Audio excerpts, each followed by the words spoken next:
Hello friends, this is Prakash here.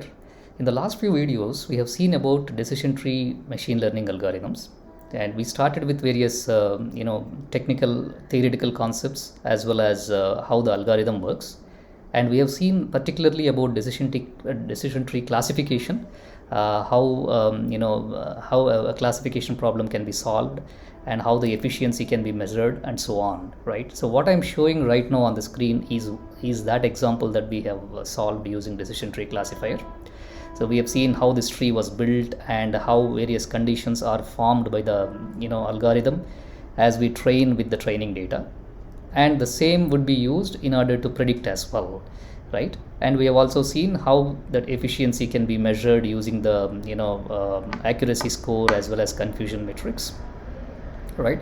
So in this video we will move forward with the concepts are very similar for decision tree regression as well, except some minor differences. So we will move forward and look at those practical differences as well. We'll see a couple of examples, one minor example, and we'll also take an example from the exact problem that we have solved using linear regression. We'll use the same thing and we will try to solve this for using decision tree regressor as well, right?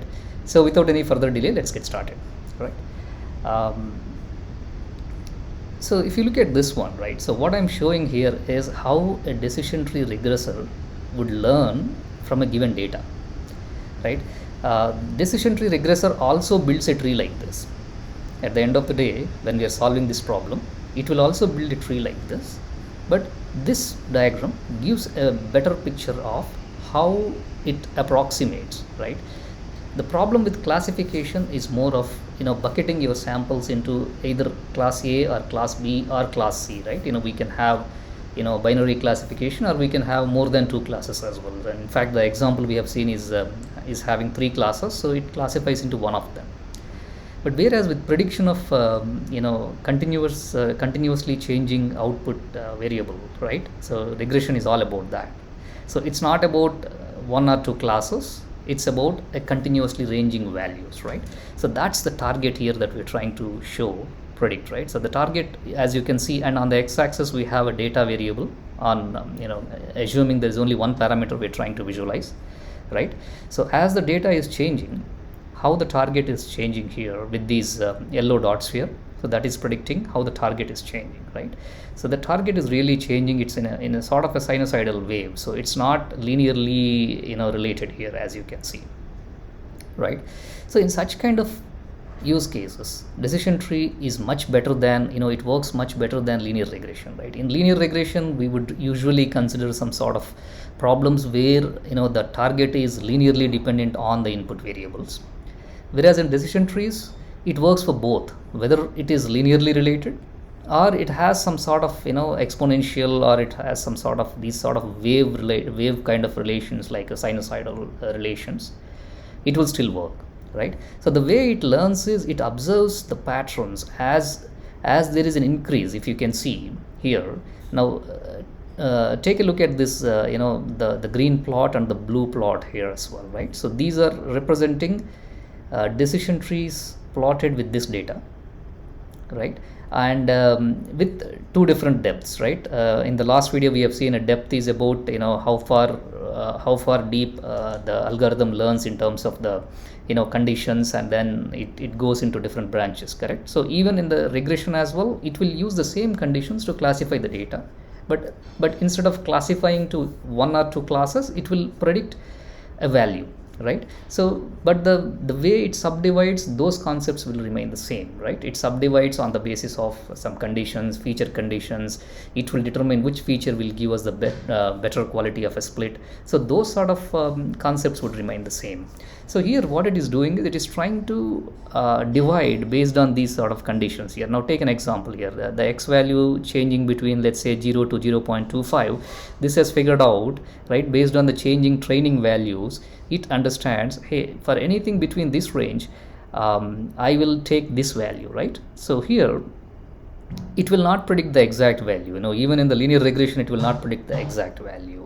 It will have some variation of the outcome, right? So that's what we termed it as an error or residual, right? Even here it will try to approximate to the closer samples, right? So let us say these three samples are considered as one bucket, and it will try to predict as the mean of those three as the prediction value here, right? So if you predict this for these three values, the error, there is an error, but that error is minimal because it is going as close as possible to those samples, right?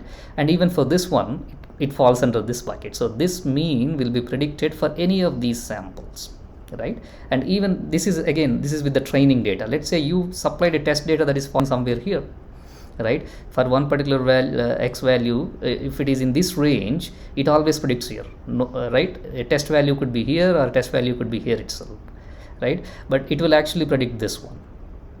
So it assumes training and testing would be would be actually having, you know, similar relationship, right? So that's how the algorithm tries to go too close. You know, we want to control how close it goes to the training data, but we want to make it generalized. So we will discuss those concepts, how generalization can happen. But for now, think that training data is what, on that basis it will go and it will learn this way. Right now, for other samples, you know, for the samples in this range of x, so that means for this value and for these values, it is going to predict this mean, because more samples are closer to this, so it's getting that mean here, right? And then there is an outlier here, so which is too far, so it won't predict this mean, so it is actually reducing it. So that way it'll go ahead and learn, right? But the thing is, you know, we are controlling the depth here. So here the green one is depth of 5, so it can go up to 5 levels, and it is able to go as close to the data as possible. But whereas if you actually, you know, reduce the depth to 2, right? So there, if you are seeing this particular line for any x values between this range to this range, it is only predicting this mean, right? So in that case, it may not be a closer prediction, but it may have a larger error classification to be dealt with in that case, right? So that's how actually a decision tree regressor works. But essentially it will be plotted exactly this way, right? When you you know, we can also see when we solve the example, we'll export the tree and see, you know, it will exactly plot this way. But the only thing is, you know, instead of Gini here, as we have seen, there are other means, like for mean squared error, mean absolute error, and you know, the Poisson deviance. So there are different kinds of loss functions. It will plot that loss function here, but otherwise it will actually go with the same concept, right? Okay, so that's about the theory. So let's go ahead and look at one practical example. So let me switch to that.